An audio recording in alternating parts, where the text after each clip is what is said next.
Okay, that's 5 minutes. I would like to call the special meeting for Monday, October 24th to order. I'm gonna go listen to Springs. Good luck. Call to order. Thank you. All right, agenda item 2, approve consent agenda, appointments, additional staff, replacement staff, contract increases, separations, resignations, contract decreases, terminations, leaves of absence, retirements. I'm seeking a motion to approve the consent agenda. So moved. Second. Any questions? Not? All in favor? Aye. Opposed? Motion carries. Number 3 on the agenda. Estimated time on this one is going to be a little bit longer, but let me do the reading before I give it over to you, Mr. Guest, since I have it in front of me.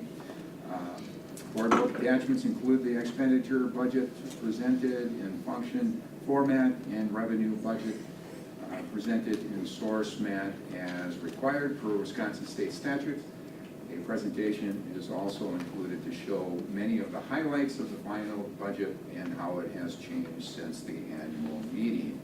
With that, Thank you. And I'm also going to roll 2 agenda items into one with the presentation itself. And at the end of the presentation, both agenda items and motions will need to be done separately.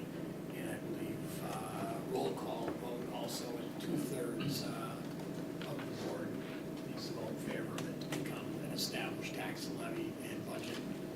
So I've got a presentation you may have looked at, and you may recognize a few slides. And this slide you've seen probably 6 or 7 times. Every time we took one of those milestones, we have this slide up on the board, and you'll see the last one's highlighted. But I want to draw your attention more to the top, the May 23rd, only because it starts before that. It starts with the budget reconciliation process. It starts with knowing what the state has given us in terms of a budget. And actually, we're doing that right now for next year's budget. So this is a pretty exciting time of year. We're talking about last year's budget when finalizing the audit. We're talking about this year's budget. We're talking about next year's budget. The rest of tonight, we'll be talking about this year's budget. We're already a couple of months into the school year. And we need your final approval on the budget itself and the levy in order to move forward. Oops. This slide you've also seen before. This is the mill rate changes from last year to this year at the annual meeting. And it's not unusual to see some pretty big numbers. We get new state budget, we get new property valuations, we get new student count, we get new voucher impacts.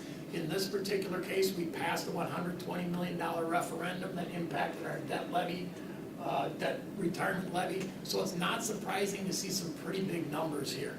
You'll notice that last one. There are many things that had 0 impact on the debt or the mill rate. Why did I include the private school vouchers with a 0? That's only to show you that we kept the private school voucher impact flat for the annual meeting because we didn't know it at that point, to only reveal that tonight. How vouchers have changed since last year, and I've got a couple slides just for that, to talk about that private school voucher impact to our taxpayers. This is a new slide. This is what has changed from the annual meeting to tonight. And these are usually a little bit smaller, and oftentimes there's some positives and there's some negatives. And the last few years, we've been able to use that last one, that referendum debt prepayment. And although it's up from last year, it's down from the annual meeting, and that's that last lever that we're able to pull because we're over levying by a certain amount to save taxpayers millions of dollars in interest, and we're also able to nail that mill rate exactly on the head as we did at the annual meeting. At the annual meeting, we talked about a $9.36 mill rate, which is 91 cents down from last year, and that's exactly what we're proposing tonight. Remember when we discussed the referendum with the community, and we went out to the community saying, if you vote yes, it's going to be a 43-cent decrease in your mill rate. We didn't know the kind of property value that we were going to see, 12% property value increases, but it was quite easy to hit that 43-cent decrease, we doubled it and added another 5 cents to that. So the mill rate decreased 91 cents.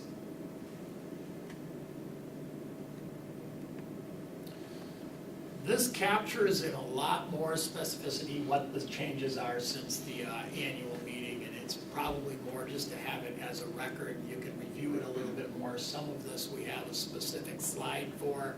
I want to point out one thing up here. It's the Revenue Fund 10 over on this left side, about a third of the way down. You will see governor's share of the stimulus money, other federal funds, about $736,000. It certainly was in the news. Governor Evers took federal money and directed it to the schools. It was a per pupil amount for Wausau School District. It ended up being about $736,000. You'll also recall that during the annual meeting, we were projecting a deficit budget of about $736,000. So what we presented for the annual meeting was a deficit budget. For all practical purposes, the budget being presented tonight is a balanced budget.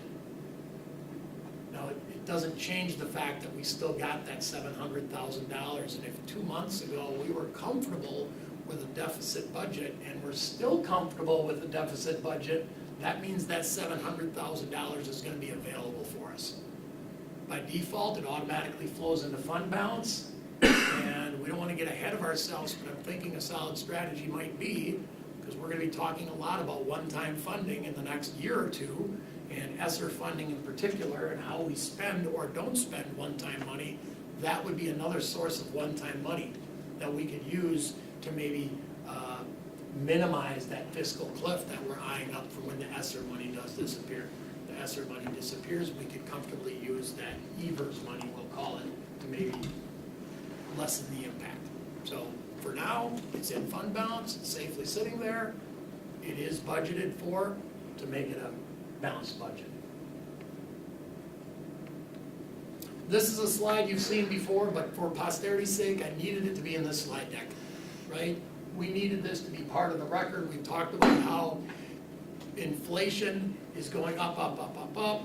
Revenue limit is going up in some years it's not. The last 2 years it didn't go up, with the exception of the $4 million operational referendum that Dr. Hills mentioned earlier tonight, but that was for something very specific. So you might argue that all of those costs went up too, so inflation could actually be stated more greatly than that orange line.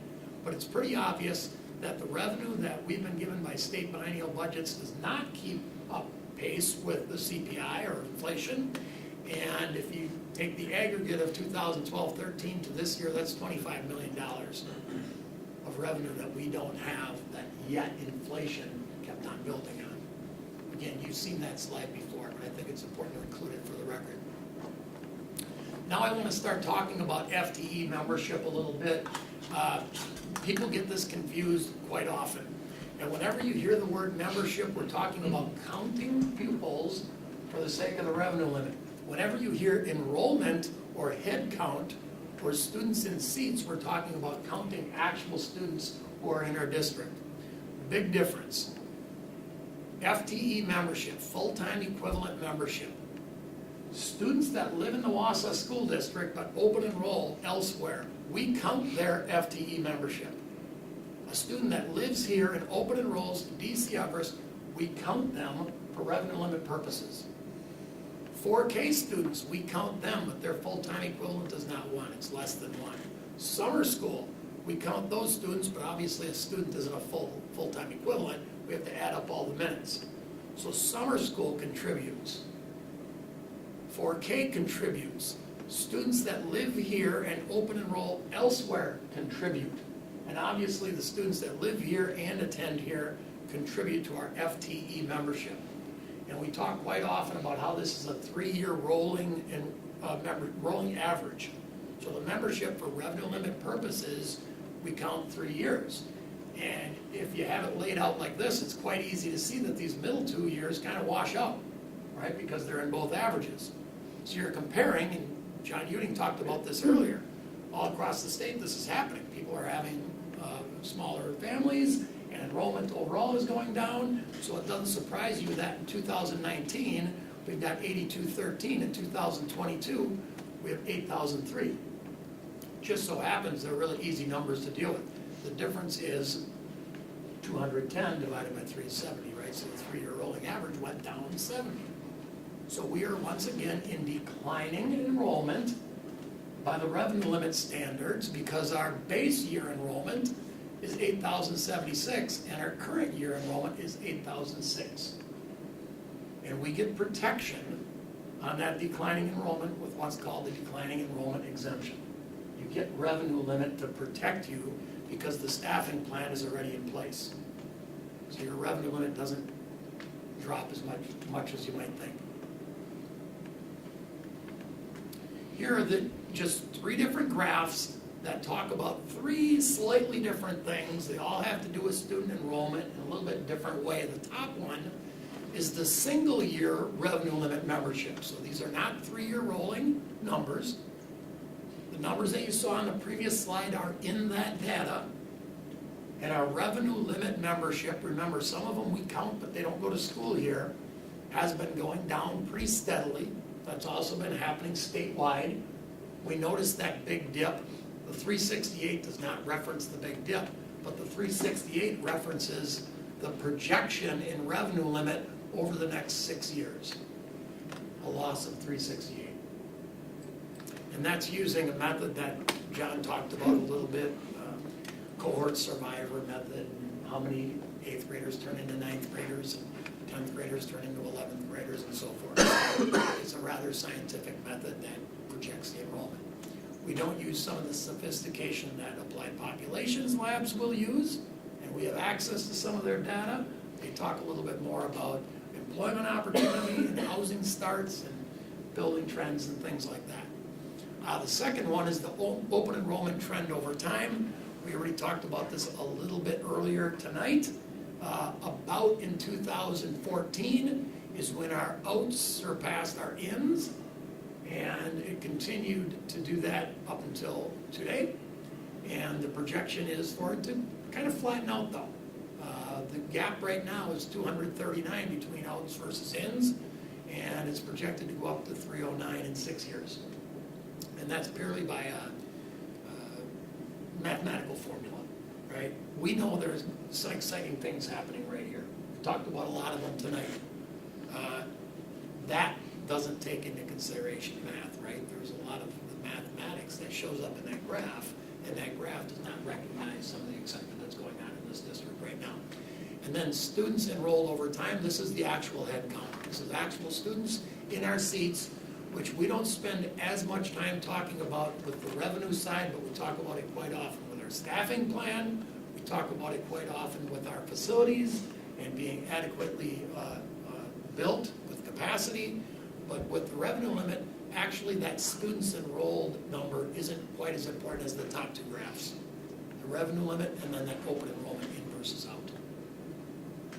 It's a good time to pause. Any questions on these different ways of measuring students?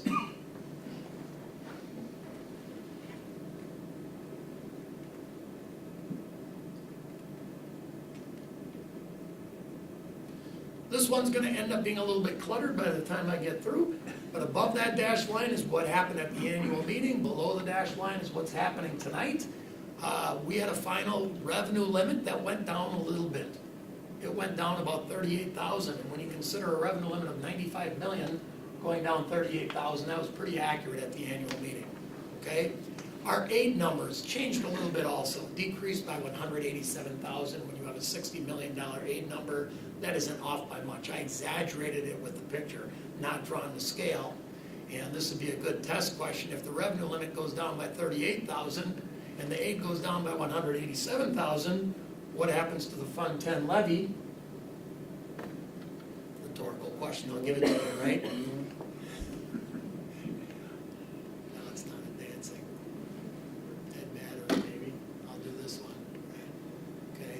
The general fund is going to have to increase by that difference, right?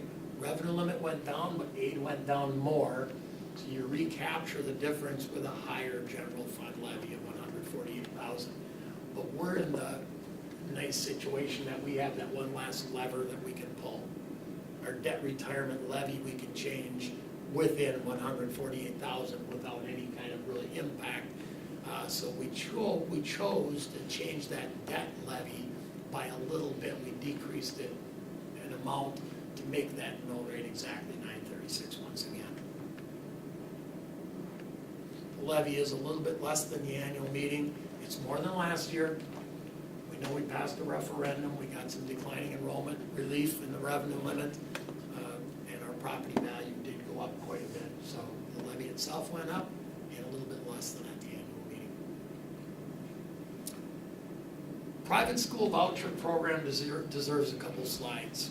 And there's talk with current legislation being proposed that this needs to be even more transparent than what I'm doing right now in terms of some of this data showing up on your property tax bill, because the school district taxes an amount, and some people think we're the bad guys, right? And some of that money we just collect from the taxpayers and we transit to Madison, and then Madison distributes it in the name of private school vouchers. So there's an effort statewide to get some of this data shared more transparently on your property tax bill. Right now, it's not on the property tax bill, so people like me feel an obligation to share it with their communities to say, we're taxing this amount, but we're not spending any of it. The Wisconsin Parental Choice Program was up a little bit from last year. It's up above $2 million now. And then the private school voucher, special needs private school voucher went down a little bit, but it's about $95,000. You bring those two together, this results in a direct tax that we tax our community of over $2.1 million for these private school vouchers, and we spend zero of that money. The tax levied for this expense is responsible for 42 cents on the mill rate.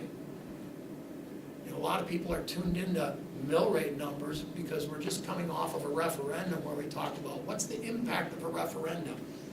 So $42 means something. $42 on a $100,000 home. We're not getting a referendum for that. We're transiting that to the private school voucher program. There's talk right now of expansion of the private school voucher program to eliminate any income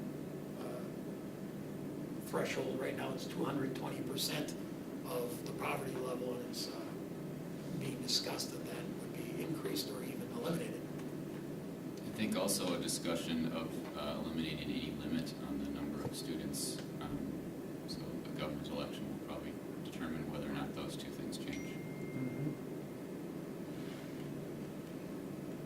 Again, that's dead, so I'm gonna go to this one. Okay, we're gonna have to look at that tomorrow. Okay. Here are 4 graphs. You saw these 4 graphs last year, but I added a new year of data. Right? What is happening to the number of voucher students? What Lance referenced, there is a limit on the number of voucher students per school district right now. I believe we're about at half of what that limit is. So that limit really isn't the inhibiting factor right now for getting voucher students that live in the Wausau School District. Remember, these are students that live in the Wausau School District and choose to attend a voucher school. And we pay for them with tax dollars, right? The voucher exemption additional tax levy, 2.1 million, you saw that number before, but now you see historically how it's changed. The percent of the tax levy, 4.96% of our tax levy is spent on that, and then the mill rate, 42 cents on the mill rate.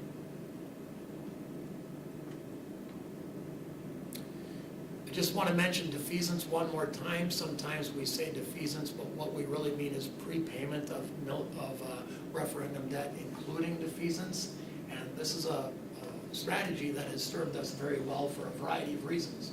We're saving taxpayers millions of dollars in interest. And it would be nice if we could redirect those millions of dollars in savings into the general fund, but we just can't do that.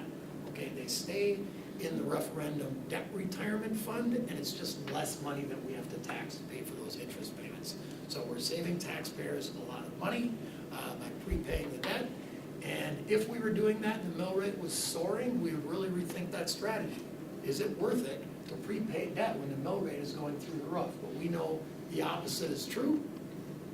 And that's a picture of the mill rate while we've been prepaying this referendum debt.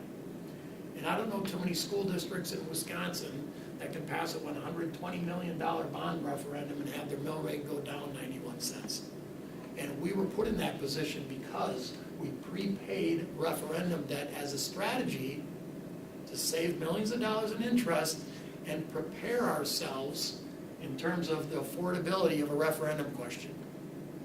And we're continuing to do that if there were a future referendum in the next several years.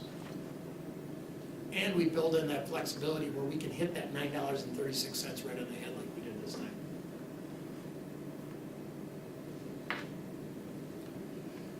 Here's a visual you've seen before, but this is more precise based on the most recent October 1st property value certification. At the annual meeting, we thought the property value was going to go up about 11.98%. It ended up going up about 11.82%. We've gotten pretty good at projecting that number. And then, of course, this is the percent of that levy that each municipality is responsible for. And tonight, we're voting on this as a levy, and of course, the budget itself. Here are the actual levies compared over the last 2 years, and we do know that the general fund levy went down quite a bit, but the debt service levy went up quite a bit. That was that lever that we manipulated to allow the grand total levy to go up about 1.93%. And I started out, that was about what net new construction went up in the area. That was our way of saying, if a current homeowner's property value went up, let's not add to the tax burden based on that, but if there's new construction going up, we added to the tax burden based on that. So in theory, at least, the new construction bared the burden of the increase in levy. These are expenses last year compared to this year, went up 3.16% in the various funds.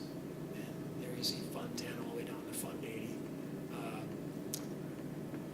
Some will say it's a $125 million budget. Here you see it's a $145 million budget. If you consider the Fund 40s, which is where we spend our referendum money out of, you could say it's a $200 million budget. There are a lot of different ways that you can measure that. That's why we talk about the general fund most often. $101 million budget, down 1.73% from last year. Two necessary motions. The first motion is pretty long.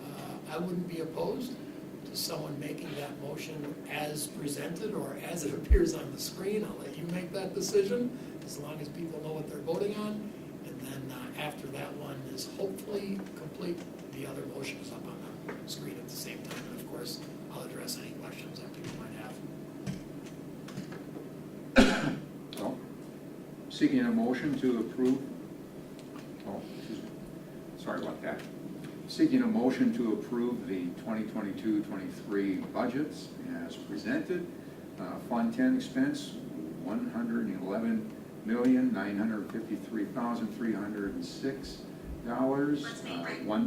And then continuing on, $101,443,539 plus transfers to funds 27 and 38.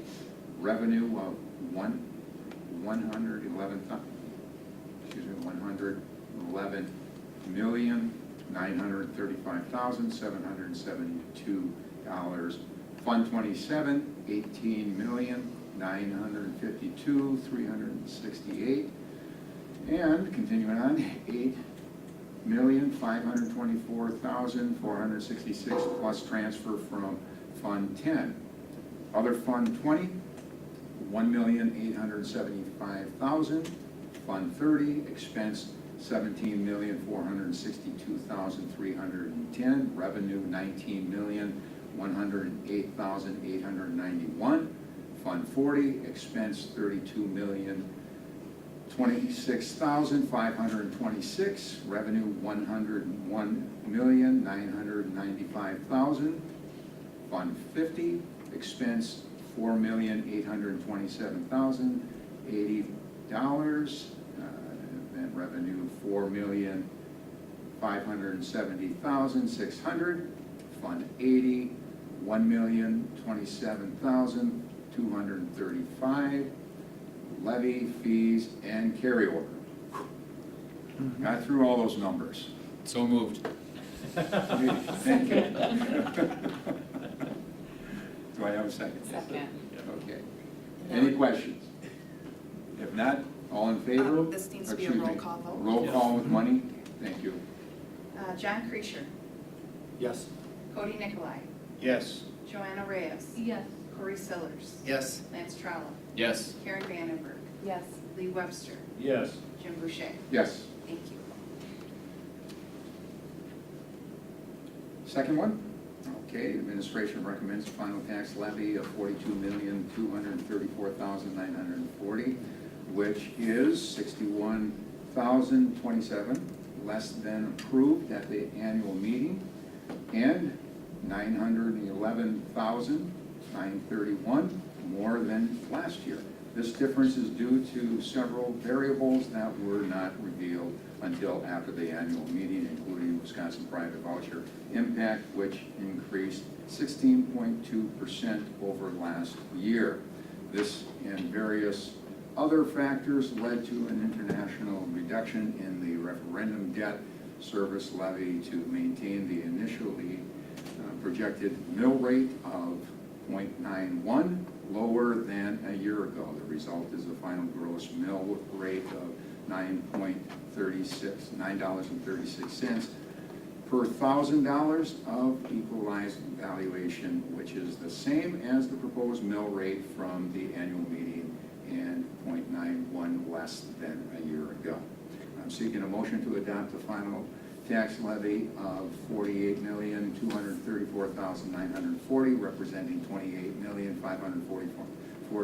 $28,545,714 for the general fund, $19,027,026 for the debt service funds, and $662,200 for the community service fund. So moved. Second. Any questions? If not, all in favor? Roll call. Roll call. Thank you. John Creasure, Yes. Cody Nicolai, Yes. Joanna Reyes. Yes. Corey Sillers. Yes. Lance Trollo. Yes. Karen Vandenberg. Yes. Lee Webster. Yes. Jim Boucher. Yes. Thank you. With that, seeking a motion to adjourn. So moved. Second. All in favor? Aye. Opposed? Motion so carries.